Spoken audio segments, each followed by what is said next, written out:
陈先生这部华为手机是 Mate 60 2S 非凡大师，属于高端机型。电子三包凭证上的保修截止日期是今年12月10号。他说这部手机有2个毛病，都跟拍摄有关。超级微距的时候照一下近景，然后放到远景。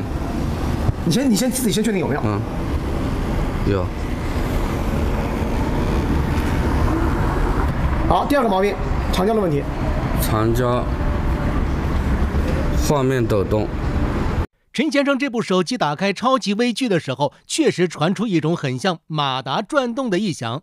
再用记者的华为 Mate 50 Pro 和陈先生的手机做对比，同样选择10倍长焦，先不点击拍摄。陈先生手机屏幕上的画面有时会跑焦变糊，而记者手机屏幕上的画面没有这种现象。陈先生说，这部手机是去年12月2号他朋友在华为商城上抢购的，订单截图显示扣除积分优惠，实际支付金额是12976.53元。陈先生说自己又加价几百块，从朋友手里买下了这部手机。应该是7号左右到货的嘛，他9号卖给我的，卖给我的时候是原封未激活的，那激活的话也都是我自己激活的。12月15号左右嘛，经常拍那个协议啊什么之类的嘛，会用到这个微距，超级微距，对，拍的时候它就会有这个声音。长焦的话，因为平时我们生活中用到的比较少，我也没太在意它这个画面抖动。陈先生说，去年12月中旬，他找过杭州萧山万象汇一家华为专卖店。但是我问了店员这个情况，他跟我说是正常的。后来为什么你隔了这么长时间，到了4月份，再去找华为售后呢？4月份因为Pura 70发布了嘛，然后抖音上啊，反正网上各种推送过来，然后下面有很多就在爆料 Mate 60系列的一个质量问题。记者在社交媒体上搜了一下，不少购买 Mate 60 2S 非凡大师的网友反映了机身发烫和手机屏幕摔裂的问题。还有一位华为 Mate 60 Pro 的机主反映，微距镜头靠近拍摄，马达狂响，视频里的声音很像陈先生这部手机发出的声音。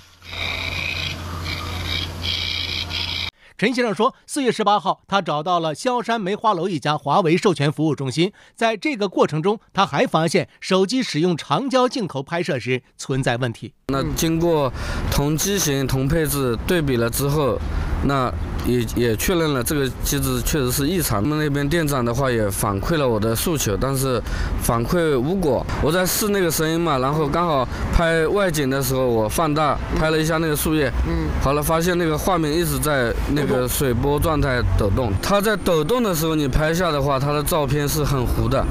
那它刚好静止清晰的时候，你按下快门的话，它是清晰的。陈先生说，4月25号，他又找到萧山加州阳光开元广场这家华为授权服务中心，工作人员给出了解决方案。没有拆机检测，但是它那个系统里面检测过了，是需要更换这个潜望长焦镜头的。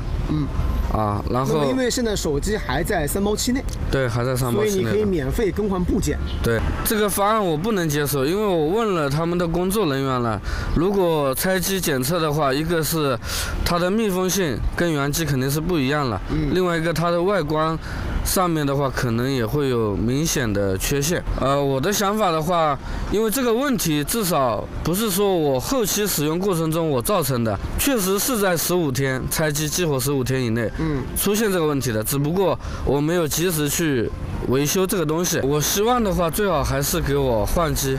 加州阳光开元广场这家华为授权服务中心一位店长表示，他无权接受采访。记者留下了联系方式。对于陈先生反映的情况，华为客服这样答复：我们的高级客户经理是在5月6号在晚上跟您去沟通的这样的一个情况，然后目前因为可能当时没有说跟您去达成一致，目前还是在去做一个核实中。为什么这个手机会出现这个现象？那么第二，目前除了维修之外，有没有其他的解决方案？